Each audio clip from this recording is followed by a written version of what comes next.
આગામી 22 તારીખ અને સોમવારે બપોરે 1:30 વાગ્યે રાજકોટ રેસકોર્સ મેદાન ખાતે રાજકોટ જિલ્લા સહકારી બેંક અને જિલ્લાની બીજી 7 જિલ્લા લેવલની અમારી સંસ્થાઓની વાર્ષિક સાધારણ સભા યોજવા માટે જઈ રહી છે।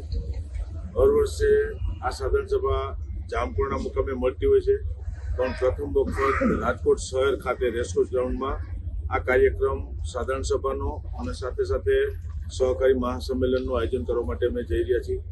આ કાર્યક્રમની અંદર દેશના ગૃહ અને સહકાર મંત્રી માનનીય અમિતભાઈ શાહ સાહેબ આ કાર્યક્રમની અંદર ઉપસ્થિત રહેવાના છે।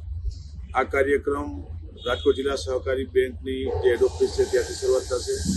બેંકના 2 એવા મહાપુરુષો કે જેને રાજકોટ જિલ્લાના સહકારી ક્ષેત્રનો પાયો નાખેલો હતો એવા બેંકના પૂર્વ ચેરમેન સરદાર વલ્લભભાઈ પટેલ અને મારા પિતાશ્રી વિઠ્ઠલભાઈ રાદડિયાની પ્રતિમા રાજકોટ હેડ ઓફિસ ખાતે મૂકવા માટે જે છે એમનું અનાવરણ માનનીય અમિતભાઈના વરદસ્તે થશે અને ત્યારબાદ રાજકોટ રેસકોર્સ ગ્રાઉન્ડ ખાતે આ સહકારી સંમેલન અને 7 જિલ્લા કક્ષાની સાધારણ સભાની કાર્યવાહી અહીંયા થશે અને ખેડૂત સંમેલનના ભાગરૂપે આખો કાર્યક્રમનું આયોજન કરવામાં આવ્યું છે।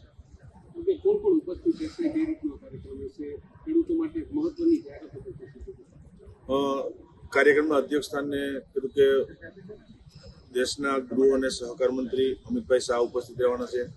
અમારા પોરબંદર વિસ્તારના સાંસદ અને કેન્દ્રીય મંત્રી મનસુખભાઈ માંડવિયા ઉપસ્થિત રહેવાના છે।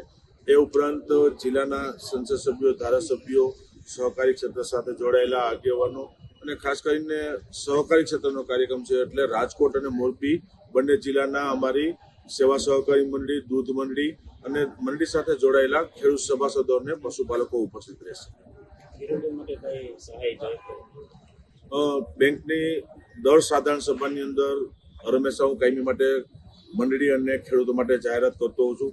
રાજકોટ જિલ્લા સહકારી બેંક એ ભારતની ટોચનું સ્થાન ધરાવતી જિલ્લા સહકારી બેંક છે કે જે હંમેશા ખેડૂતો માટે કામ કરતી આવી છે અને દિવસે દિવસે બેંકના ચેરમેન તરીકે મને ગૌરવ છે કે દિવસે દિવસે આ સહકારી બેંક અને રાજકોટ જિલ્લાનું સહકારી માળખું દિવસે દિવસે મજબૂત બનતું જાય છે। એટલે આ સાધારણ સભાની અંદર પણ ખેડૂતો માટે અને મંડળી માટે એ જાહેરાત ત્યારે કરવાનો છે।